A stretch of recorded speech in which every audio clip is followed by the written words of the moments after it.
दोस्तों बिहार एसएससी की तरफ से बहुत ही धमाकेदार एक जॉब आया हुआ है, भर्ती आया हुआ है, जिसे आप एक एग्जाम देकर पास कर सकते हैं और कंपटीशन बहुत ही कम है।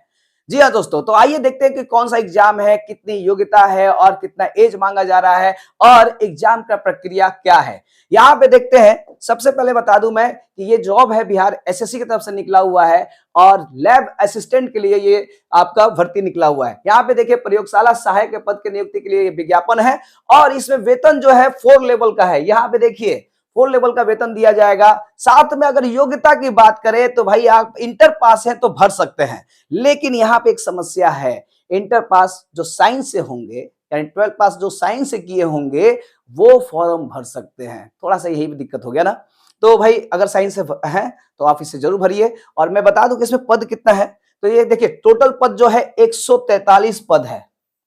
देखिए भाई 143 पद है, यही सोचकर कितने लोग भरते ही नहीं है। मतलब भाई 143 सीट में क्या भरे। तो एक चीज क्या है ना कि ऐसी बहुत लोग सोचते हैं और बहुत लोग फॉर्म नहीं भरते हैं। आज के डेट में अगर आपकी योग्यता है, कोई भी फॉर्म निकले उसे जरूर भरिए, समझे। ये सोच के मत भरिए कि भाई कोई कम है तो नहीं भरना है, क्या करना है, क्योंकि यहाँ पे कंपटीशन कम हो जाएगा।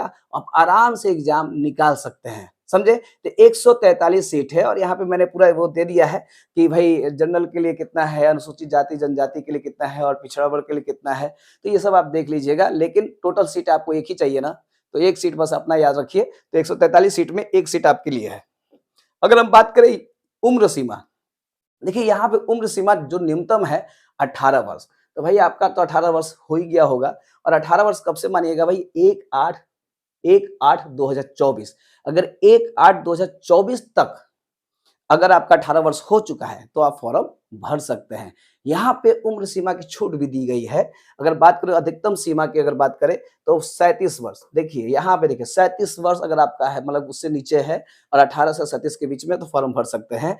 और अगर मैं बात करूं कि ओबीसी की अगर बात करें महिला और पुरुष में, तो उसमें 3 साल की छूट दी गई है। और अगर महिला आप हैं, आप किसी भी कैटेगरी से हैं, तो उसमें भी आपको 3 साल छूट दिया गया है। अगर अनुसूचित जाति जनजाति के हैं, तो पुरुष हो या महिला हो, तो उसमें 5 साल का छूट दिया हुआ है। लगभग एसएससी, बिहार एसएससी की तरफ से ना सबका ऐसे ही दिया रहता है ना। तो आप समझ गए कि न्यूनतम कितना होना चाहिए, 18, और अधिकतम मोटा मोटी मान के चलिए 37। और अगर छूट वो 3 या 5, जो भी आप देख लीजिएगा कौन से कैटेगरी में आप हैं। अगला बात करते हैं एग्जाम। सबसे बड़ा बात एग्जाम है, भाई कौन सा एग्जाम देना है, कैसे देना है। तो यहाँ पे कहता है भाई बिहार कर्मचारी आयोग जो ले रहे हैं ना परीक्षा, सबका पैटर्न लगभग एक ही है, लेकिन इसमें कुछ चेंजिंग है, थोड़ा बहुत चेंजिंग है, जिसमें हम लोग बात करने वाले हैं। देखिए एक चीज तो है कि अभी जितना भी फॉर्म निकला है ना, एक बात जरूर कह रहा है कि 40,000 से अधिक आवेदन प्राप्त होने पर प्रारंभिक परीक्षा आयोजित की जाएगी और अधिक आवेदन होने पर 2 चरणों में भी हो सकता है। तो मान लीजिए कि सीट कहीं कम है और इंटर लेवल पे है और कहीं फॉर्म कम गिरे तो भैया एग्जाम भी ना हो, ये भी हो सकता है। तो यहाँ पे कहता है 40,000 से अगर ऊपर जाता है तभी पीटी लेगा और बहुत ज्यादा फॉर्म भरा जाएगा तभी आपका मेंस भी हो सकता है। ठीक, तो यहाँ पे आते हैं, देखते हैं कि एग्जाम का प्रक्रिया क्या है। सबसे पहले ये क्या होगा, एमसीक्यू बेस पे होगा, यानी आपको क्या होगा, बहुविकल्प दिया जाएगा ABCD करके। तो ये आसान हो जाता है, बिहार के बच्चों के लिए काफी आसान हो जाता है भाई, मेंस में लिखना वाला नहीं है, डिस्क्रिप्टिव नहीं है। उसके बाद क्वेश्चन कितने होंगे, तो क्वेश्चन टोटल होंगे आपके कितने, 150 क्वेश्चन। अब बात आता है क्या माइनस मार्किंग है, जी बिल्कुल है। एक चीज तो बता दूं कि भाई 150 एक क्वेश्चन के लिए 4 मार्क्स दिया जा रहा है। ठीक, अगर 150 का क्वेश्चन है तो 600 नंबर हो गया। तो यहाँ पे देखिए प्रत्येक सही उत्तर के लिए 4 अंक दिए जा रहे हैं। अगर गलती कर दिए तो 1 नंबर काट लिया जाएगा, यानी 1/4 है। तो उसके बाद मतलब माइनस मार्किंग भी है, लेकिन ज्यादा नहीं है, मतलब रिस्क ले सकते हैं थोड़ा बहुत के लिए। कितना घंटा दिया जाएगा, तो 2 घंटा, यानी 120 मिनट आपके लिए है। तो 150 क्वेश्चन है, 120 मिनट, ठीक है। उसके बाद कहा जाता है क्या जो पेपर का माध्यम होगा हिंदी इंग्लिश होगा, और मतलब अगर हिंदी और अंग्रेजी प्रश्न पत्रों में भी कोई भिन्नता होगी तो अंग्रेजी के ही मान्य होंगे। अगर मान लेते हैं कि अगर दो टाइप के क्वेश्चन आते हैं, हिंदी में भी रहता है इंग्लिश में भी रहता है, जिसको हिंदी में देना है वो हिंदी में दे, जिसको इंग्लिश में देना है मतलब इंग्लिश भी दे सकता है। तो यहाँ पे अगर कुछ गड़बड़ होगा तो इंग्लिश वाला का ज्यादा मानता होगा। देख लो भारत में यही स्थिति है कि हिंदी वाला का मान्य नहीं होगा, इंग्लिश वाला का मान्य होगा। यहाँ पे दिया है ना। चलिए कोई नहीं, अब बात करते हैं कि जो 150 क्वेश्चन है वो कहाँ से आएंगे। तो यहाँ से आएंगे भाई। देखिए एक तो कह रहा है भाई 35 नंबर जो होगा वो होगा जीएस यानी जीके। जीएस आप साइंस मत मान के चलिए, जनरल स्टडी बोलते हैं, तो यानी जीके जीएस। अब उसके बाद जो यहाँ पे देख रहे हैं खंड 2, ये बड़ा खतरनाक है और वो है लगभग कितना 75 क्वेश्चन। और उसके बाद अगर हम बात करें मैथ और रीजनिंग, मैथ रीजनिंग जो है वो है आपका 40 नंबर का। तो ऐसे देख सकते हैं 75 नंबर आपका जीके जीएस और मैथ रीजनिंग, और 75 नंबर है आपका क्या साइंस। कट ऑफ, अगर कट ऑफ की बात करें तो लगभग ना एक चीज मैं बता दूं, 90 से 100 के बीच में कट ऑफ आप याद रखिएगा कि 100 तक भी कर जाते हैं तो समझ लीजिए बहुत है, ठीक ना। तो अगर मान लेते हैं कि साइंस को, अब सवाल उठता है कि साइंस किस लेवल का होगा, तो यहाँ पे साफ कह दिया गया है जो साइंस जो होगा वो आपका इंटर लेवल का होगा। देखिए इंटर लेवल का बोलने का मतलब ये हो गया कि कहीं ना कहीं न्यूमेरिकल भी बेस्ट हो सकता है और कुछ ऐसे क्वेश्चन होंगे तो टफ क्वेश्चन होंगे, समझे। जैसे मान लीजिए अगर आप दरोगा दे रहे हैं तो दरोगा में इंटर लेवल का नहीं रहता है, दरोगा में कहते हैं 10वां क्लास तक का लेवल का रहता है। यहाँ पे इंटर लेवल का दिया है तो थोड़ा सोचनीय विषय है। और यहाँ पे ना एक बार इसके प्रीवियस क्वेश्चन को जरूर देख लीजिएगा कि किस लेवल का क्वेश्चन पूछा है। ये पहला होगा तो फिर नहीं मिलेगा, या इसके प्रैक्टिस सेट मार्केट में जो मिलेंगे उसको भी आप देख लीजिएगा, तो उसके हिसाब से आपको पता चल जाएगा किस लेवल से आपको साइंस को तैयारी, मतलब साइंस को पढ़ना है। तो आराम से अगर देखा जाए तो 75 नंबर यहाँ पे है और 75 नंबर, तो ये तो लगभग आप अगर बिहार एसएससी की तैयारी कर रहे हैं इंटर लेवल का, ग्रेजुएशन लेवल का, तभी आप भर सकते हैं, क्योंकि इसकी तैयारी तो आपकी हो रही होगी। दरोगा तैयारी कर रहे होंगे, रेलवे की तैयारी कर रहे होंगे, तो ये आपका हो ही रहा होगा। बस इस 75 नंबर को आपको देखना है। तो यहाँ पे बस यही एग्जाम है और इस एग्जाम को देकर निकाल लेना है।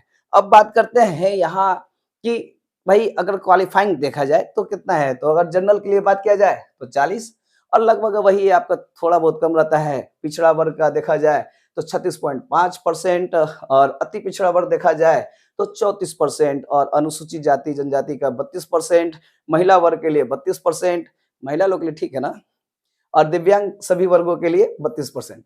तो यहाँ पे ये आपका कैटेगरी दे दिया गया है।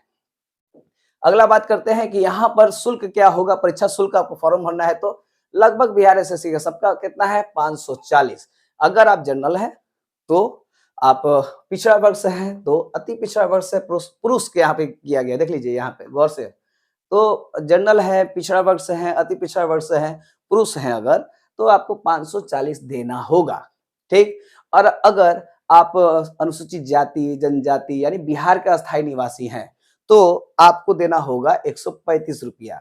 लगभग अगर हम बात करें ना, बस यही लोग को 540 देना है, बाकी जो सबको है वो देना है आपको कितना, लगभग 135 रुपए। लेकिन यहाँ पे थोड़ा रुकिए, सबको नहीं, ये वाला जो देख रहे हैं ना, अगर मान लेते हैं आप बिहार के बाहर से हैं तो अब भी फॉर्म भर सकते हैं। बहुत से क्वेश्चन लोग करते हैं सर बिहार के ही लोग भरेंगे क्या, तो नहीं भाई, बिहार के बाहर के लोग भी भर सकते हैं, तो वो जनरल में ही आते हैं, और जनरल में अगर आएंगे तो उनको देना होगा कितना, तो 540 रुपए, ठीक।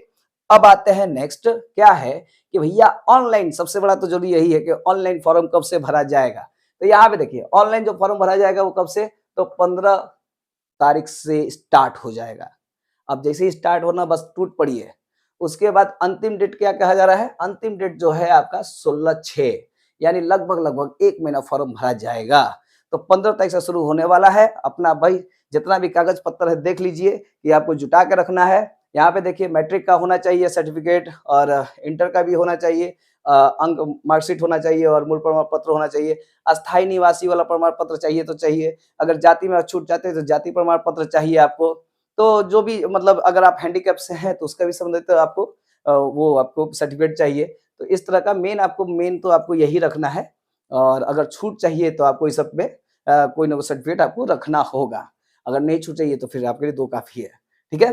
तो इस तरह से आपका ये वैकेंसी आया हुआ है। जल्दी से जल्दी बस इसी 15 तारीख आवेगा तो आप फॉर्म भरना स्टार्ट कर दीजिएगा, और ज़्यादा टेंशन लेकर नहीं पढ़ना है। हम बार-बार कहेंगे, जो आप तैयारी कर रहे हैं, जो इस एग्जाम की तैयारी कर रहे हैं उसको करते रहिए, और ये जो साइड से निकल रहा है बस अपने दिमाग में रखें, भैया भरे हैं तभी तो एग्जाम देंगे, इसलिए भर दीजिए और टेंशन लेकर मत पढ़िए। आराम से अपना देख करते रहिए, रनते रहिए, टेस्ट वेस्ट देते रहिए, और साइंस के क्वेश्चन को थोड़ा देख लीजिएगा तो ज्यादा अच्छा रहेगा। एक साइंस के लिए तो हम कहेंगे भैया लूसेंट वाला जो आता है वो ले लीजिए, विज्ञान वाला, और एक अरिहंत का आ रहा है, बड़ा अच्छा साधारण तरीका से बड़ा अच्छा दे रहा है अरिहंत वाला, तो उसको भी आप ले सकते हैं साइंस के लिए। और बाकी इंटर लेवल का क्वेश्चन थोड़ा-सा अगर आप एग्ज़ाम दिए हुए हैं, तो देख लीजिएगा कि इंटर लेवल पे मॉक टेस्ट उसके जो एमसीक्यू बेस पे जो क्वेश्चन होते हैं, कैसे होते हैं, उसको भी एक बार ससरी निगाह से अगर 11th-12th का मार दीजिएगा तो हो जाएगा। तो बहुत आसानी तरीका से इसको कर सकते हैं और एग्ज़ाम निकाल सकते हैं। तो फिर मिलते हैं नेक्स्ट वीडियो में। कैसा लगा ज़रूर लाइक भी कर दीजिएगा और बताइएगा भी कमेंट करके कि भई कैसा लगा। तो चलिए फिर मिलते हैं नेक्स्ट वीडियो में। आज के लिए करते हैं जय हिंद।